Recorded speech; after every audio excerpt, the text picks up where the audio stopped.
Welcome to the Firebelly Social Show. We're focused on talking to food and beverage brands that are on a mission to make the world better. Hey, everyone. Duncan here with another episode of the Firebelly Social Show where I chat with founders and leaders of mission-driven food and beverage brands. And my God, I have a great time doing it. Today, we're exploring the cutting edge where food, technology, and innovation collide with none other than my friend, Gregory Willis, founder and president of Senspire, the company behind Flavor Studio. You might know Gregory better as the guy in the green suit, and so we're going to get into that. But before we jump into the conversation, we want to give a huge thank you to our sponsor, Firebelly Marketing. At Firebelly, we sponsor and help mission-driven food and beverage brands foster stronger connections through social media. And if you're looking to build community and spark real excitement around your brand on social, head over to firebellymarketing.com to find out more. And today we have a guest sponsor. I think it's very, very, very appropriate. It's Elite Commerce Group and Eric Martindale. So Eric wanted to get in on the action. So, thank you, Elite Commerce Group. And it's very appropriate that, we shower our love and attention on our friend, Gregory Willis. So Thank you, Eric. the driving force behind Senspire and its revolutionary platform, Flavor Studio. And let me tell you, I'm gonna go away from the script and say, if you walk a trade show like I walked Sweets and Sacks recently, you will see how powerful Flavor Studio is because Gregory can't go very far without meeting one of his clients or a company that he's mixed. And it's an all-in-one solution powering faster, smarter innovation for leading food and ingredient companies. He brings a rich and varied background to the table. He's the former COO of Treasure 8, where he led development of patented tech that transformed the surplus produce space into nutrient-dense food products. He also helped build Chef's Best into a nationally trusted name and kicked off his career as a critically acclaimed executive chef in the San Francisco dining scene. So Flavor Studio brings tools together for formula development, nutrition labeling, sensory testing, CRM, and project tracking. It's just basically like a powerhouse in the food innovation space. Hey, man, welcome to the show. Thank you for that kind introduction. That was I don't know who you're talking about. And let me tell you, you guys that are listening, I can find Gregory in a room. He'll tell you that. I mean, I have found him twice amidst thousands of people. So, my man, what is happening? How are you doing? It's Friday. I'm ready for the weekend. Now, is it fair to say that you are a change agent, or is it better to say that you're a disruptor? That's a great question. I think we're an enabler of innovation. And I know I didn't answer the question directly, but when I go to the grocery store and I was just with my son yesterday, I can point to the things on the shelf and go, we help do that, we help do that, we help do that. And so we're this partner in the background that plays a critical role in bringing new products to life or reforming existing products. And that's a really good feeling when you see the successes or the fruits of our hard work when it actually gets products to shelf. I mean, I was originally thinking, man, how do I describe Gregory in one word? And it's not catalyst, because a catalyst would suggest that you're not part of the chemical reaction, but you are very much a part of it. You're the accelerant. And food innovation can be slow. It can, and I think our business cards say accelerating innovation on it. So you're right there with the correct terminology. With the branding piece. Like your little crystal ball, Duncan. And so, I mean, I know some people have called you the operating system for food innovation. How'd you decide to start it? Um, I have done a lot of things in my career. You just touched upon several of them. But in 2010, I was writing a consumer-friendly book that deciphered the science of flavor. And through all my interactions with the food industry before, especially as being a chef, I had never been exposed to the physiology and biology with flavor perception. And when I learned that studying sensory science at UC Davis, I'm like, I need to share this with the world. And so I spent the first few months in the university library brushing up on the peer-reviewed academic literature, created a wire framework for that book. And then I spent the rest of the year crisscrossing the country collecting interviews from professionals whose day-to-day roles touched upon the world of flavor. So everything from working in a micro distillery in Portland, Oregon, for a day, to be invited to one of the world's largest flavor and fragrance houses in New Jersey, and I wanted to inject color and interest, into this wire framework that I created. And towards the end of that journey, I was at a conference and saw some mathematicians presenting their latest paper. And instantly I had this epiphany, and that was, can we use mathematics to unlock the keys to creativity? And a month later, I invented an algorithm that predicted flavor combinations. And so I showed that to my mentors and said, what should I do with this? And they said, put the book project aside and launch a software company. And at the time, I thought this was going to be the greatest thing since sliced bread, and people loved it. But I knew from in order to monetize it, we needed to come to the table with more than just this flavor predicting tool. And I knew that at the time, a white space existed, and nobody built a complete suite of tools to facilitate the product development activities of food and ingredient manufacturers. And that's the void that we set out to fill. That's amazing. And I just want to emphasize that, as a layperson who is outside of the innovation space, but an innovator myself in my world, what you did was you took all these disparate pieces in, dare I say, the tech stack of innovation at a food brand or a beverage brand, right? And you brought them all together. Is that right?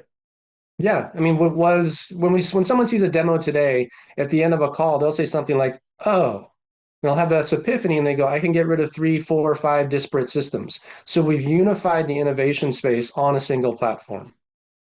That's amazing. That's amazing. And are some of the byproducts of that unification and like you people working with your platform is speed is a significant part of it, but you also bring data and sensory testing together.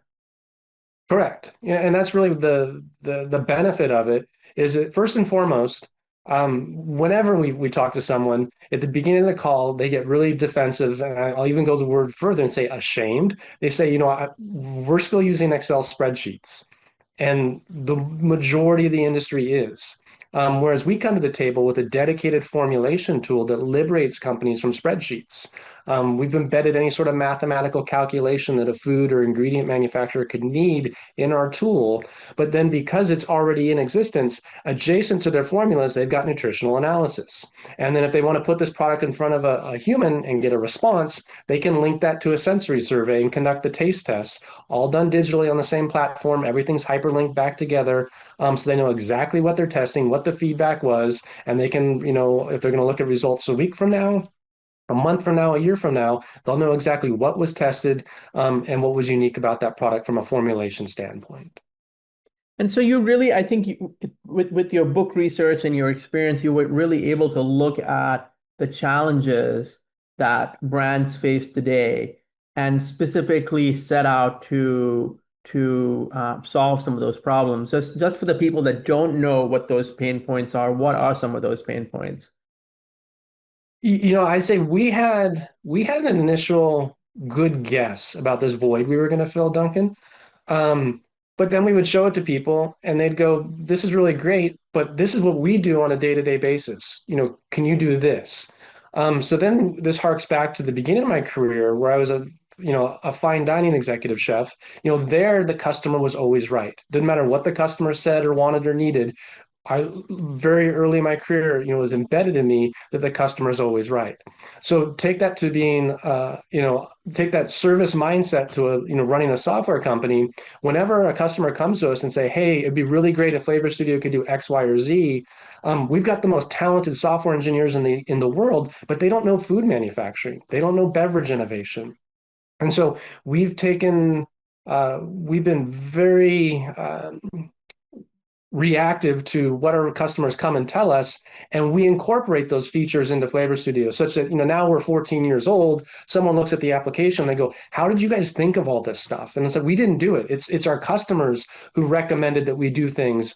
And one of the greatest things that we ever did was had a customer come to us and say, "We waste so much time when we get a specification sheet from an ingredient manufacturer having to if you don't know, there isn't a standard in the industry. Every document you see is going to look different from the one before that. So it's going to take someone 10 to 15 minutes of, whack-a-mole, finding these values on a piece of paper, typing them into a system. Where we created a technology where you upload the PDF and we decode the values for you. So what once took 10 minutes is now accomplished in seconds. And when people see that, their minds are blown. But that's because a customer came to us and said, "Hey, can you make this easier for us?" And so we're proponents of working smarter, not harder. We want to make things easy for people and not have them fight with our tool or fight with technology. Yeah, I mean, you've got such a diverse background, but that all goes in the same direction and culminated with what you're doing now. Whether you're focused on sustainability or product quality, or you're, delivering an amazing, overseeing the delivery of an amazing meal, you've brought it all together.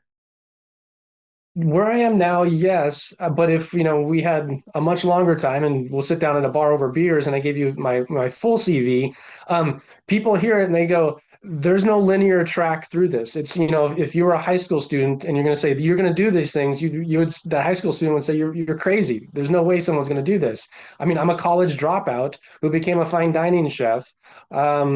And who ended up running a software company, in the full scale of it was I was a CS major in the early 90s, who probably would have, if I'd stuck with it, except I didn't like coding, I would have made a lot of money in Web 1.0, and then I could have retired and not have to work today.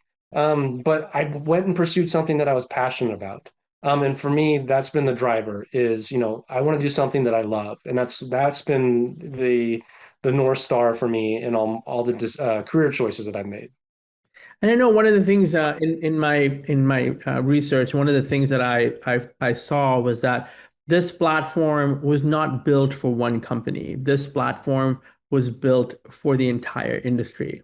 Can you say a little bit more about that in terms of your vision for Flavor Studio? Yeah, I think that speaks to the value that we've ingrained in the application. If you go to our website and you go to our customers page, we touch every segment of the food industry. There's some areas more represented, or more segments more represented. So, right off the bat, co-mans is our big one. CPG brands, ingredient manufacturers, those make up the big three. We give the software away to universities for free. We want students to have access to the cutting edge technology. I don't really care about trying to get money out of a school. And we go to food service industry, QSR, sensory testing. I mean, we really touch the whole industry. Some just represented a little bit more than others. I mean, that's such a forward-thinking approach because, I mean, not only are you enabling a college student to work with cutting-edge technology, but you're also building early advocates. Yep. I mean, And it pays off. It really does. We've had students graduate into the workforce and then a year, two, three later come to us and say, "Hey, I used Flavor Studio in college and now I've told my employer about it." That's why we do it. that's phenomenal. That's really great. And I wanted to also ask about what's the differences, when we were walking at Sweets and Snacks, we met several of your customers. Some of them were startups, right? And so how does Flavor Studio help a startup versus like a big, huge company? So, I mean, we've talked about all the solutions that are in the software. People come to us with different pain points. The biggest one that we're resolving for companies is, helping them create their nutrition facts panels or supplement facts panels. That's not something that could be done easily by hand. It would be an incredibly tedious process and so much labor built in there to create a tool that could do that. And then even if you can do all the mathematical calculations, then you need to turn that into a piece of art, meaning the actual label that goes on package. So really, when we're walking the floor and we're seeing customers, that's the majority of the reason that people use Flavor Studio is for doing their nutrition facts panels. And so it doesn't matter if you're, a big CPG brand or you're a startup, you still need to have this unpack. Got it. Got it. And as someone who in his by avocation and for fun, I love to cook, right? And I learned a few years ago that despite brilliance, my own term for my some of my cooking, it's not consistent, right? If you don't follow recipes, if you don't have discipline, and as I was looking through your company website, ideation has a whole segment of the software is dedicated to ideation. It looks at how ingredients work together, it visually represents them. It talks about all these things about how ingredients even work, affect each other. That's amazing. So that's what the company was founded on. And at the time I referred to it as an algorithm, and then nowadays I think that's too like abrasive. So we just call it a flavor predicting technology now. Um, and it's funny that people come to accept and use ChatGPT and other large language models. It, Back in 2011, what I did was I created one of the world's largest databases of recipes with over 1.1 million recipes. And the technology reveals patterns in large data sets. I'm not saying I invented ChatGPT or large language models, 14 years ago, but that's in essence what those tools are doing today. And so we coined or named that tool in Flavor Studio as Inspire. And so we've created a tool to inspire the creative process and provide our users a tool in their toolkit that didn't previously exist. And while you can come in here and type, one or two ingredients, it's going to provide you a list of complementary ingredients to that, and you can continue to add to it and build a collection. And at any time, you can pull an ingredient out. And what we're doing is we're leveraging how the brain works from a recognition standpoint. There's about 1,100 unique ingredients because there's a finite number of fruits, vegetables, herbs, spices on the planet or in the planet. And people are probably familiar with all these, but that from a recall perspective, they'd be hard tasked to, list 50 things, off the top of their head. But when they see them in this format, they can build a collection of ingredients and go, okay, now I know what I want to do. I've got my inspiration from the Inspire tool. Now I'm going to go build a new food and beverage item with this. And it talks about being one of the world's largest collections of recipes. Yeah, at the time, I mean, things are different nowadays, but we went from, I think, 60,000 to 300,000, 600,000 to 1.1. And then the ROI, there was diminishing returns for us to continue to enhance that or expand it. So we stopped at 1.1 million. And it's the cool, sexy part of Flavor Studio that people go, oh, this is fun. But it's not how we monetize it because it's really not providing a solution that people will pay us for. It's just the thing that people go, I want to play with this, or I want to show my kids they're going to have fun with this. I mean, that's amazing. Now let me ask you on a side note, right? Uh-huh. You build a collection of one of the largest collections. This is like the library in Cairo, in terms of recipes. And how the fuck do you decide what am I going to cook tonight? So when I was a chef, um, we would serve family meal each night. Yes. And family meal traditionally would be like you'd go into the walk-in, the refrigerator, the walk-in cooler, and you'd find like the odds and ends, and you would make do with the leftovers. And so it's kind of like the mystery basket. You watch these cooking shows where you get a basket and you got to go cook with that. Anybody who's been a chef or a cook in a restaurant, you do the same thing when you make family meal. So oftentimes for me, I don't start thinking about dinner until I open the refrigerator. Other times I plan things. Behind me are my cookbooks. I'm not physically in front of them now. It's a picture, but those are all my cookbooks. Those are mainly for inspiration. I don't rarely follow a recipe, but I'll just look at something and I'll go, I'll apply my own interpretation of something to that. So I mean, that's I where it think comes from. I think that I have to ask this question. I asked you about change agent versus disruption, but let me ask you about innovation, right?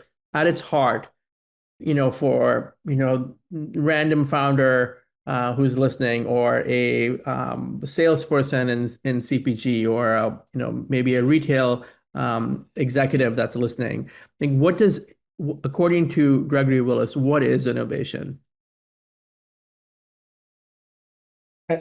Ooh, that's a Boy, you put me on the spot now. Come on, you got it. I mean, you're one of the smartest guys I know. I mean, is everyone capable of innovation? I mean, I know there's a framework and there's a whole process, but just sort of at its essence, what is innovation according to you? So I think innovation in a lot of ways is a dirty word or a bad word because people misuse it and they think that they have to innovate.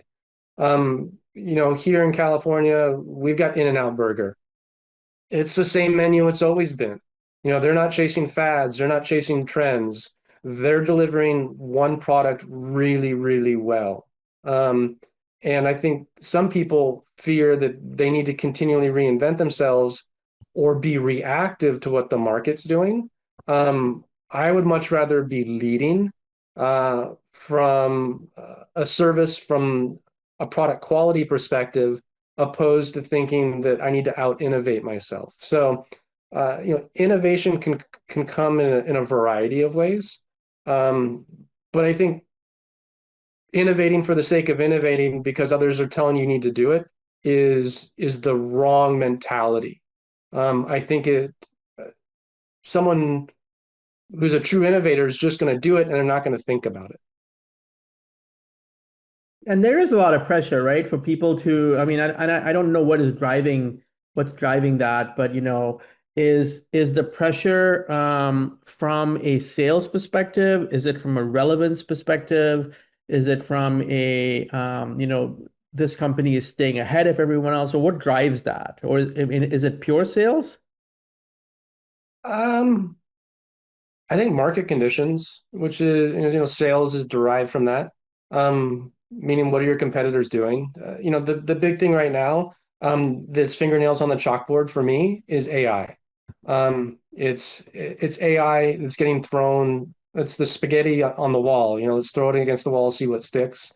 Everybody, we talk like, well, what AI do you have in your software? I'd probably say none. Um, because it's true. Any of the stuff that we're using truly isn't artificial intelligence yet, or not AGI. It's reminiscent of blockchain and decentralized ledgers from 5 years ago, where every startup was advertising their own blockchain. A lot of companies are going to disappear. This will be a bubble eventually. And so, right now, that's for me like the big like just focus on doing what you do it well, and don't feel like you need to pull something in from a marketing perspective because it doesn't mean anything. Yeah, I mean, we've all seen. I mean, I'll pick on the functional beverage category, right? It's like, oh my God, some of them are so bad. It's like, why? What is the need for this product? And I'll say Slice, at Expo Slice. Wow, great old brand, tasted terrible. I remember drinking that stuff in the 80s. I mean, and it was good in those days. I mean, I would rather have that one brought back than this, Mhm. like, sort of like, hey, we're bringing it back and now it's better for you. It's like, well, did it need to be better for you? It could have just been a good tasting drink, right? It's like, do we need a better for you slice? Anyway, now let me ask you, I wanted to ask you, what do you do? You're very active on LinkedIn. You're connected to a lot of people. You're active in a lot of conversations. Dare I say you bring substance and levity to situations? What drives you to do all that on LinkedIn? I would say that I'm levity, self-deprecating, empathy. I'm a very positive person. I mean, the negative things are negative about myself. Not like I'm slitting myself or anything like that, but self-deprecating humor. But I try and project or promote positivity. And I try and be as empathetic to the other voices that I'm connecting with. And for me, I think I've been active on LinkedIn now for a little over 2 years. I came back from Expo in 23, and my mid-year New Year's resolution was to post daily, business days, 5 days a week. And so I've been doing that for, I guess, 24, 27 months now. And it was hard at first. I'm trying to think of something to post or to write each day. And it wasn't so much like writer's, I guess it was a form of writer's block. But there was also an element of fear to it. And then you just start to amass this community or a network of professional colleagues and friends. Like that's how we met. Yeah. Was on the platform. You, I don't remember how long after we met, but some conversation came up, and you sent me the cookbook, Indian cookbook in the mail. And so it's the unexpected benefit of LinkedIn are the true friendships that I've made on the platform. I was just talking with a new connection this week. We've been having a lot of DMs. She's a self-professed witch, like in a good way. She's proud of that. And I told her that I met an angel on the platform. I swear to God, I think this woman is an angel. Like it's unbelievable, her story. And so those are the things like you get out of the digital sphere and you get to meet these people in real life. That's been the benefit of me, being on LinkedIn. And there's the personal brand which connects to the business. There is a purpose for it. Not like I don't have anything to do in my day, but all of it should ultimately benefit the company. Yeah, yeah. And I mean, I think that you are a breath of fresh air in many ways on LinkedIn because of you kind of bring the unexpected. So I think that, the self-deprecation and I mean and we talked about Eric Martindale earlier. I mean, there's like a whole crew, right? I mean, you've got a whole crew, Joshua from Bella Seafoods, and I'm trying to think of all the others. They're escaping me at the moment, but there's a whole crew, and you're right. It's camaraderie, it's support, it is community. And it's also the like back to that unexpected perspective is like now I've met people that can be resources for me. I can lean into them. It's like, hey, I have a problem. Where did you go for this solution? Um, whether it's David Delcor and the CPG points guy, who also dresses as obnoxiously as I do at trade shows. That's the real value is being able to pick up the phone. If you foster these relationships on the platform, to being able to pick up the phone and say, "Hey, I have a problem. Can you help me?" And that's the one of the most beautiful things about it. Yeah, and you got to give a shout out to David Delcourt. I mean, he is a great human being, good father, great business leader, and when we do some work for him, and a great businessman, so and it's Seed Ranch is making a difference in the world. Yeah, and then back to the thing like I I zig when others zag. I swim upstream a lot, and so when someone posts a photo, I'm not looking at the foreground. I'm finding what the odd detail is in the background. So David yesterday posted a video of him doing a karate kick into the swimming pool with his kids in the swimming pool, and he said, it's important, something to the extent it's important what we teach our kids. And I said, I think the first thing is not to run on the pool deck.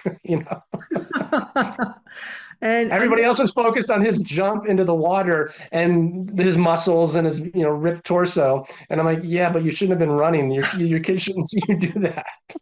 I did focus on his muscles, which he said were from Brussels. But yeah, I mean, I think that's really interesting. It is interesting. I met David. He came on the podcast years ago, and then I ended up hanging out with him in Boulder. And it's so great when you meet someone in person, right? Because you learn so much about them, the way they carry themselves, their humor, their body language. I mean, in his case, I learned, he's a Buddhist and he's got great ties into the Buddhist community in the United States. So it's a really great. Now let me ask you this. Um, I want to ask about what's exciting about Flavor Studio. What's coming up? Like what do we need to talk about to remind people that this is happening or something that's on your mind? We'll be at IFT, and I don't know if people are going to see this, but we'll be at IFT July 14th through the 17th. This was the first week I haven't flown on a plane in a long time, so it was awesome. Um, we'll be we'll be exhibiting at IFT in mid-July. We'll be walking fancy food in about 10 days. So those are the upcoming trade shows. We'll be at PLMA. We're always at PLMA in November. And that's where I get David a badge every year for that. Yeah, so cool. Will you go to Newtopia this year? I don't think so. Got I it. think I think it's the wrong. I mean, last year was the first year. Um, I don't think the company's there from what I know about what they're trying to get like the smaller emerging brands. We might not be the best fit for them. So let's switch to Gregory Willis himself, the man. Okay. What do you do to, stay sane and to take care of yourself? Do I look like I take care of myself? You do. I'm very athletic. I swam my first year in college, so I come from that background. But recently I've gotten into running in the past few years. Was never a runner before, and then I found ultra marathons. And so the last race we did was a 450-mile relay race in March, where we ran from LA to Vegas. Last year we ran from Salt Lake City to Vegas. We ran across the Atacama Desert in Chile. Last August, we ran from Chamonix, the base of Mont Blanc, to Marseille in France. So I run quite a bit. We belong to a pool. The pool's open from March to October. So 3 days a week, I swim in there. If I'm not swimming, I'm running. So I try and stay pretty active that way. I've hiked a bunch of the 14ers in California. So really, it's just understanding that there's the work-life balance. But for me, I need that physical exertion to clear my mind because my mind doesn't stop very often. So it's one of the ways I can sort of focus on what I'm doing. And then besides that, I'm a dad. I've got a 13-year-old son. He plays very high level competitive soccer. So most of my money and my time go to supporting him in that. Uh, I and love how so, you said it. he practices 4 days a week normally. And then there's games on weekends. So I don't make a lot of plans, outside of knowing what his soccer schedule is going to be. We're just coming off of the 2 weeks of the year that he doesn't have soccer right now. And it starts up in earnest again next week. But that is one of the reasons I do a lot of red eye flights. You'll see me posting about this on LinkedIn, Yes, I. because I'm a father first, and that's my most important job. And so my weekends, if the conference starts on Monday, I'll be out on a red eye Sunday night so that I can be there to support him for his soccer matches on the weekends. I mean, I think that's amazing. I think that I'm trying to think, did we might have had that conversation on LinkedIn recently, but I think it is the most important job that we have is to be a father because you're literally molding another life. Well, it is, and it was funny last night. I was bringing back from keeper training, and we're in the car, and he was talking about the fact like he didn't know that I was going to New York for a fancy food show, and he said, "Why are you going for that?" And I just jokingly said, "Well, to make some more money." And he said, "Well, we don't need any more money, Dad." And I said, "Well, the house isn't paid for." And he goes, "But we're on track to do that." And I said, "Well, yeah, but that's why I keep going to the shows." And then I mean, I sort of said, "Well, if we want to talk about it at a higher level," I said, "Do you understand what the word complacency is?" And he didn't have a definition for that. So I just sort of talked about the fact that when you grow disinterested, or stop caring about your business, your competitors are going to take your customers away from you. And I said, so it's both an offensive position, trying to grow my company when I go to these shows or exhibit there, while also making sure that our competition's not taking our customers as well. And I'm a firm believer of complacency kills. Complacency kills. I think it's the also top of mind, right? It's like you want to be relevant, you want to be around, you want to see what's up. And I mean that might be one of the best reasons to go to those shows, like just seeing everything.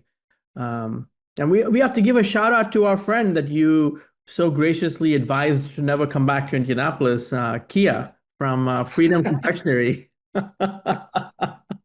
Kia, the head of marketing at Freedom Confectionery, so our new friend. Now, so what about sleep? Like, what's your position on sleep? Like, It's overrated. I don't need a lot. really?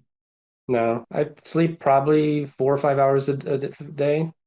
And so, our engineers are in Eastern Europe. They're 9 hours ahead. For the longest time, I would go to bed at night, with, having given them the instructions on what they need to do. And so while I'm sleeping, they're coding, but then I would get up at, 4 or 5 in the morning to review their work. So we'd have a couple hours of overlap, so to speak. now I've sort of changed it. I'm not getting up as early as I was, but I have more engineers working for me. But the business, it's funny, like I've tripled our engineering staff, but I feel less concerned that I need to babysit them and have that overlap time. Things can get done on their schedule and on my schedule, not like at the same time anymore. So you say I must follow up. You say I don't need a lot. Does that mean like 7 hours, 4 hours, six No, hours? 4 to 5 hours. Yeah, Really? Man, yeah. you are a blessed man. You are a blessed man. No, it's a curse. Like we did the 450 mile an hour or 450-mile race recently. I can't sleep on a plane. I can't sleep in a car. For 2 days, I'm not sleeping on those things. Other people are zonked out, and I'm just jealous, like looking at them going, I wish I could sleep. Yeah. And what about hydration? Are you a big hydrator? I drink when I'm thirsty. I don't have any hard and fast rules that you need to drink a gallon of water a day. I think that's crazy. So let's imagine, it's Friday and it's going to be, let's say it's 6 o'clock. What's your regimen at 6 o'clock? Are you going to put some music on? Are you making a mocktail, a cocktail, a tea? A cocktail, and I watched PBS NewsHour. Well, And that's the honest to God truth. I don't care about network TV. I don't care about cable TV. I watch the PBS NewsHour as like a neutral source of the news.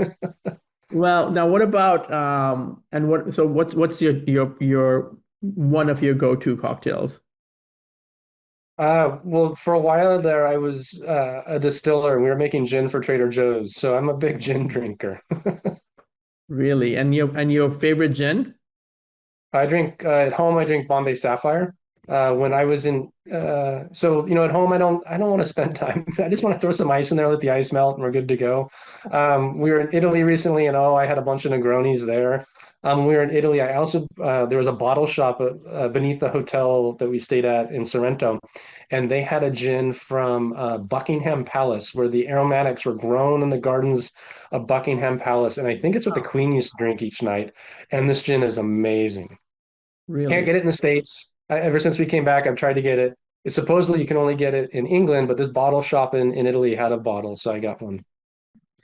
Well, do we want to pick on anyone?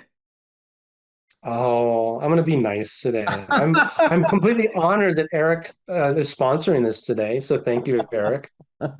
Eric's a good man, right? Yeah, he wanted to get in on the action, so he gets a special shout out. So, well, any other thoughts that you want to share before we sign off? No, I think thank you from the bottom of my heart for having me on here because we know you stood me up at dinner in Indy. Um, and then I think Eric had to twist your arm to get me on here, but no, it's great having you as a friend, and appreciate the opportunity to speak to your audience today.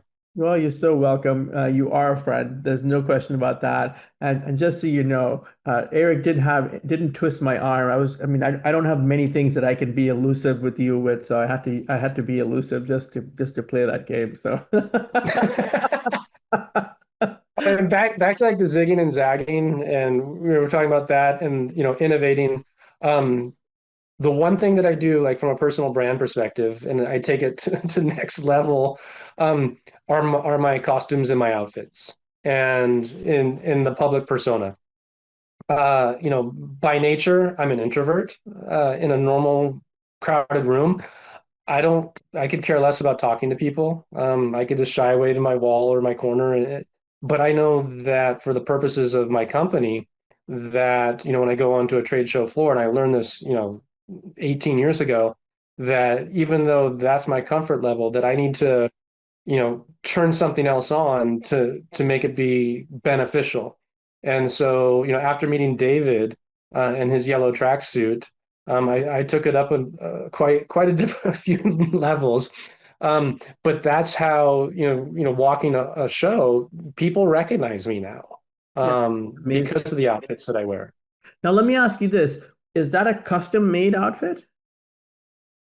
No, but there's a funny story to that. I mean, it is so memorable. Both of you guys have, I mean, I would have guessed that, Versace or, some, a Dolce, someone or the other, like put that together for you because it's stylish and it's cool, but it's also in your face. So after meeting David, our logo is a lime. So everything we do is lime green. After meeting David, I'm like, I need a lime green tracksuit. And I looked high and low everywhere on the internet. I couldn't find one that was like the right color green, but also that like had the athletic cut that I wanted.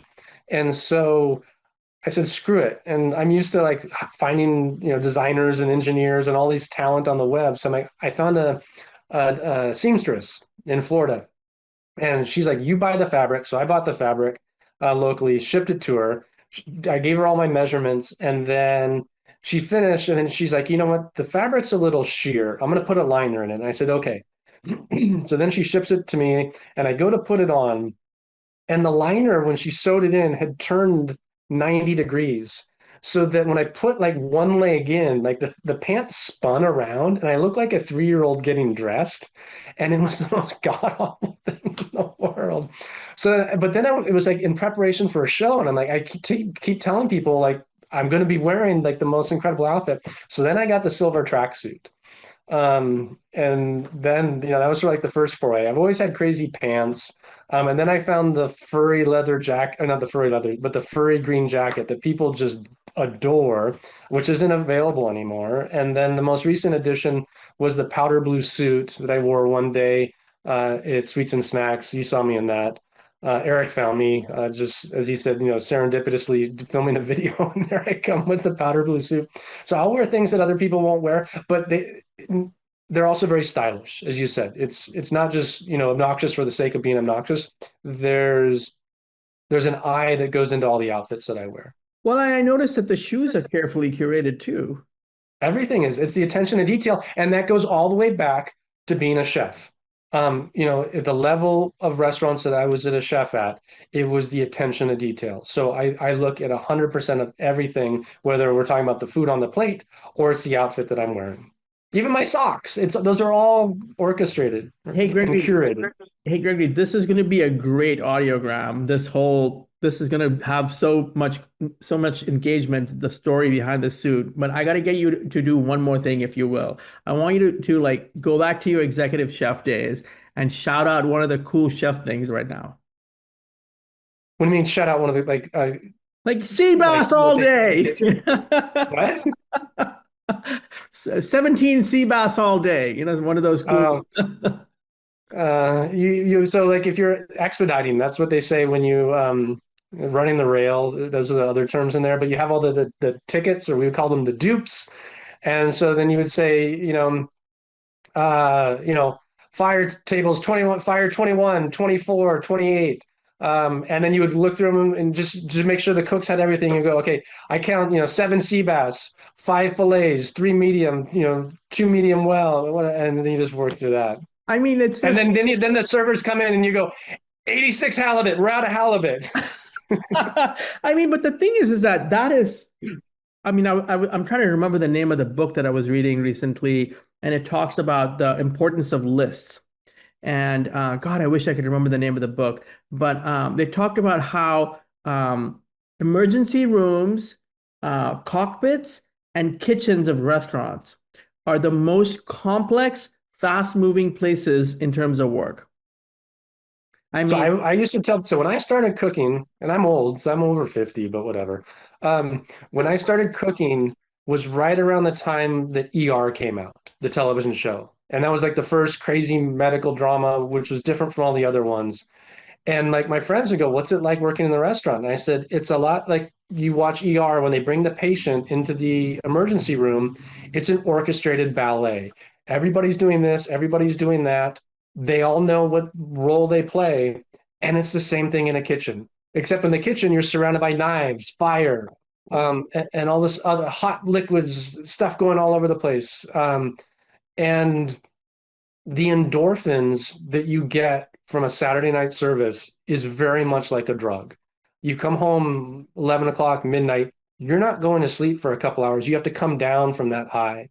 Um, And people ask me all the time, do you miss restaurants? God, no, I don't. It was abusive to my body. The hours sucked. I still work a ton of hours owning my own company, but that's kind of like the one thing in the back of my mind, like I could still do it. I could still run expo the dinner service on a Saturday night because it requires such mental focus to know everything that's going on and to bring it all together at one time.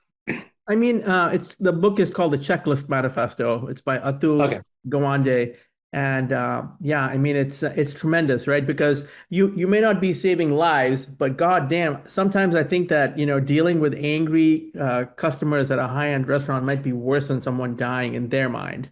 So You're not saving lives, but you're nourishing people. You're yeah, providing them an experience. And the word restaurant the root is to restore. mm, Uh, and so I've got a big bone to pick with all these restaurants because I was just at the NRA show last month. All these restaurants, like I couldn't believe the amount, and this is from a tech guy who has a software company. I was offended with the amount of technology booths at NRA. All these companies, and I don't know how the market can sustain all these companies doing menu boards and digital signage and ordering.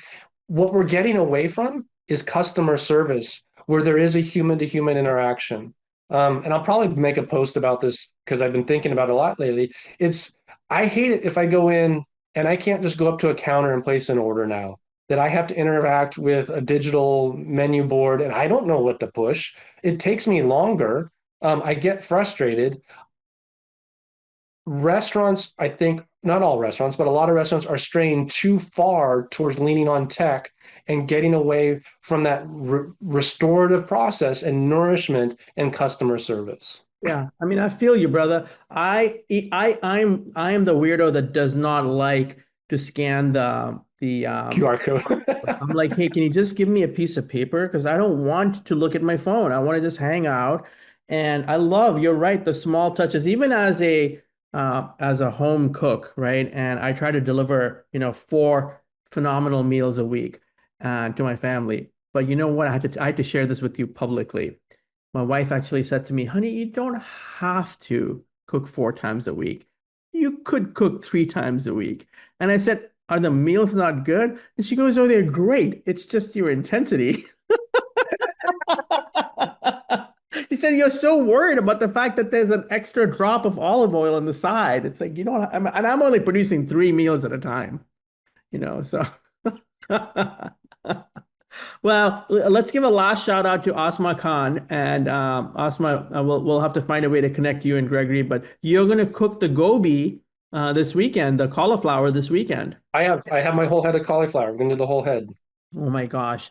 I'm so tempted to ask you so many questions, but thank you for coming on here today. We must think about doing a panel together, so then that way I can like get one step ahead of you. I'm inviting you to the panel, and you and I will head the panel, and I love it. we'll have a great time. But thank you so much, Gregory Willis, today coming on here. He's such a talented man and a great human being. He's the driving force behind Senspire. Learn new things about him today. He runs in 400-mile relays. He goes all over the country traveling, and he's an amazing father. So thank you, Gregory, for coming on the show.